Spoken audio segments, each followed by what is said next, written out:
Plus two commerce family, welcome back. അപ്പൊ നമ്മുടെ time എന്ന് പറയുന്നത് എത്ര പ്രീഷ്യസ് ആണെന്ന് നിങ്ങൾ ചിന്തിച്ചിട്ടുണ്ടോ? അപ്പം ടൈം വളരെ പെട്ടെന്നാണ് പോയിക്കൊണ്ടിരിക്കുന്നത് അല്ലേ? +1 കൊമേഴ്സ് എടുത്ത് ജോയിൻ ചെയ്തതായിട്ട് നിങ്ങൾക്ക് ഓർമ്മ ഉണ്ടാവും. +2 നിങ്ങളെ സ്കൂൾ ലൈഫ് ഇവിടെ അവസാനിക്കാറായി. ഇപ്പൊ നവംബർ ആണ്.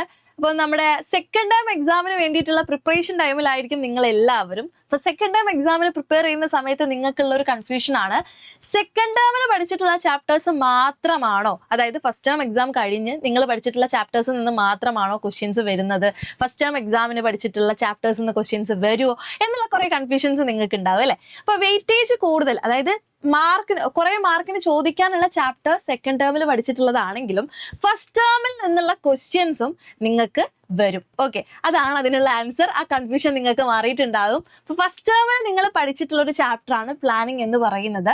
സെക്കൻഡ് ടേമിൽ നിങ്ങൾ ലാസ്റ്റ് ഇപ്പൊ പഠിച്ചുകൊണ്ടിരിക്കുന്ന ചാപ്റ്റർ ആണ് കൺട്രോളിങ് എന്ന് പറയുന്നത്. അപ്പൊ കൺട്രോളിങ് പഠിച്ച സമയത്ത് അല്ലെങ്കിൽ പ്ലാനിങ് പഠിച്ച സമയത്ത് നിങ്ങൾക്ക് കൺട്രോളിങ്ങിനെ പറ്റി വലിയ ഐഡിയ ഒന്നും ഇല്ല അല്ലെ? പക്ഷെ കൺട്രോളിങ് പഠിച്ച സമയത്ത് കൺട്രോളിങ്ങും പ്ലാനിങ്ങും തമ്മിൽ എന്തെങ്കിലും കണക്ഷൻ ഉള്ളതായിട്ട് നിങ്ങൾക്ക് തോന്നിയിട്ടുണ്ടോ? അതായത് പ്ലാനിങ് ഇല്ലാതെ കൺട്രോളിങ് നടക്കില്ല, കൺട്രോളിങ് ഇല്ലാതെ പ്ലാനിങ് നടക്കില്ല എന്നുള്ള എന്തെങ്കിലും കാര്യങ്ങളോ, എന്തെങ്കിലും ഒരു റിലേഷൻ അവർ തമ്മിൽ, ആ ഒരു രണ്ട് മാനേജ്മെന്റ് ഫംഗ്ഷൻ തമ്മിൽ നിങ്ങൾക്ക് തോന്നിയിട്ടുണ്ടോ? ശരിക്കും പറഞ്ഞാൽ നമ്മുടെ മാനേജ്മെന്റിലെ ഇൻസെപ്പറബിൾ ട്വിൻസ് എന്നറിയപ്പെടുന്ന രണ്ട് മാനേജ്മെന്റ് ഫംഗ്ഷൻസ് ആണ് കൺട്രോളിങ്ങും പ്ലാനിങ്ങും. അപ്പൊ അത് തമ്മിൽ എന്താണ് ബന്ധം നമുക്ക് നോക്കാം അല്ലെ? അതായത് പ്ലാനിങ് എന്ന് പറഞ്ഞു കഴിഞ്ഞാൽ എന്താണ്? നമ്മളൊരു ഒബ്ജക്റ്റീവ് സെറ്റ് ചെയ്യും, ടാർഗറ്റ് ഫിക്സ് ചെയ്യും. ആ ടാർഗറ്റ് നമുക്ക് അച്ചീവ് ചെയ്യാൻ വേണ്ടിയിട്ടുള്ള സെറ്റ് ഓഫ് സ്റ്റാൻഡേർഡ്സ് ഒക്കെ അഡ്വാൻസ് ആയിട്ട് നമ്മൾ ഡിസൈഡ് ചെയ്യാണ് അല്ലെ?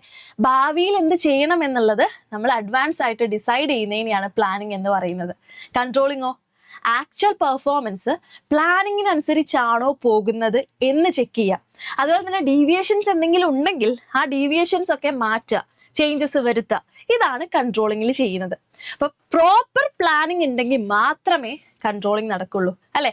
ആക്ച്വൽ പെർഫോമൻസ് കറക്റ്റ് ആണോ പോകുന്നത്, കറക്റ്റ് ആയിട്ടാണോ നീങ്ങുന്നത് എന്നറിയണമെങ്കിൽ അവിടെ സെറ്റ് ഓഫ് സ്റ്റാൻഡേർഡ്സ് വേണം. ആ സെറ്റ് ഓഫ് സ്റ്റാൻഡേർഡ്സ് ഫിക്സ് ചെയ്യുന്നത് പ്ലാനിങ്ങിലാണ്. അതുപോലെ തന്നെ നമ്മൾ പ്ലാൻ ചെയ്ത് വെച്ചതുകൊണ്ട് മാത്രം എന്തെങ്കിലും കാര്യമുണ്ടോ? ഇല്ല. ആ പ്ലാൻ ചെയ്ത് വെച്ച കാര്യങ്ങൾ നമുക്ക് അച്ചീവ് ചെയ്യണമെങ്കിൽ കറക്റ്റായിട്ട് പ്രോപ്പറായിട്ട് ആക്ച്വൽ പെർഫോമൻസ് ഈ ഒരു ടാർഗറ്റിനനുസരിച്ചാണോ പോകുന്നത് എന്ന് ചെക്ക് ചെയ്യേണ്ടതുണ്ട്. അതുകൊണ്ടാണ് പ്ലാനിങ്ങും അതുപോലെ തന്നെ കൺട്രോളിങ്ങും ഇൻസെപ്പറബിൾ ആണെന്ന് പറയുന്നത്. അത് നമുക്കൊന്ന് ഡീറ്റെയിൽഡ് ആയിട്ട് നോക്കാം അല്ലേ? ഫസ്റ്റ് പോയിന്റ് എന്താണ്? Planning provides the basis for controlling. Planning എന്താ ചെയ്യുന്നത്? നമ്മുടെ കൺട്രോളിങ്ങിന് വേണ്ടിയിട്ടുള്ള ഒരു ബേസിസ് പ്രൊവൈഡ് ചെയ്യാണ്. അതായത് കൺട്രോളിങ് പ്ലാനിങ്ങിന് ആഫ്റ്റർ ആണ് നടക്കുന്നത്. പ്ലാനിങ് ചെയ്തതിന് ശേഷമാണ് കൺട്രോളിങ് നടക്കുന്നത്. പ്ലാനിങ്ങിൽ നമ്മുടെ മാനേജേഴ്സ് കുറച്ച് ഗോൾസും സ്റ്റാൻഡേർഡ്സും ഒക്കെ ഫിക്സ് ചെയ്ത് ആ സ്റ്റാൻഡേർഡ്സിനനുസരിച്ചാണോ ആക്ച്വൽ പെർഫോമൻസ് പോകുന്നത് എന്ന് നോക്കുന്നത് എവിടെയാണ്? കൺട്രോളിങ്ങിലാണ്. ഓക്കെ, കൺട്രോളിങ് ഫംഗ്ഷനിലാണ്. ഒരു എക്സാമ്പിൾ പറയുകയാണെങ്കിൽ, നമ്മൾ ഒരു ടാർഗറ്റ്, ഒരു 10 ലക്ഷമാണ് നമ്മുടെ സെയിൽസ് എന്ന് പറഞ്ഞ ടാർഗറ്റ് വെച്ചിരുന്ന ആ ടാർഗറ്റ് കിട്ടുമോ? ഇല്ല. ആ ടാർഗറ്റ് കിട്ടാൻ വേണ്ടിയിട്ടുള്ള പെർഫോമൻസ് ആണോ നടക്കുന്നത്? ഇങ്ങനെ പോയി കഴിഞ്ഞാൽ നമുക്ക് ആ ഒരു 10 ലക്ഷം സെയിൽസ് അച്ചീവ് ചെയ്യാൻ പറ്റുമോ എന്നൊക്കെ നോക്കുന്നത്. ഇനി എന്തെങ്കിലും ഡീവിയേഷൻസ് ഒക്കെ ഉണ്ടെങ്കിൽ അത് മാറ്റുന്നത് കൺട്രോളിങ്ങിലാണ്. ഓക്കെ, അതുകൊണ്ടാണ് പ്ലാനിങ് ആണ് കൺട്രോളിങ്ങിനൊരു ബേസ് പ്രൊവൈഡ് ചെയ്യുന്നത് എന്ന് പറയുന്നത്. അതുപോലെ തന്നെ controlling helps in achieving plans. നേരത്തെ പറഞ്ഞ പോലെ നമ്മൾ ടാർഗറ്റ് വെച്ചിരുന്നാൽ മാത്രം ഒരു കാര്യവുമില്ല. ആ ടാർഗറ്റിലേക്ക് എത്തണമെങ്കിൽ അവിടെ എന്താവശ്യമാണ്? കൺട്രോളിങ് ആവശ്യമാണ് അല്ലെ?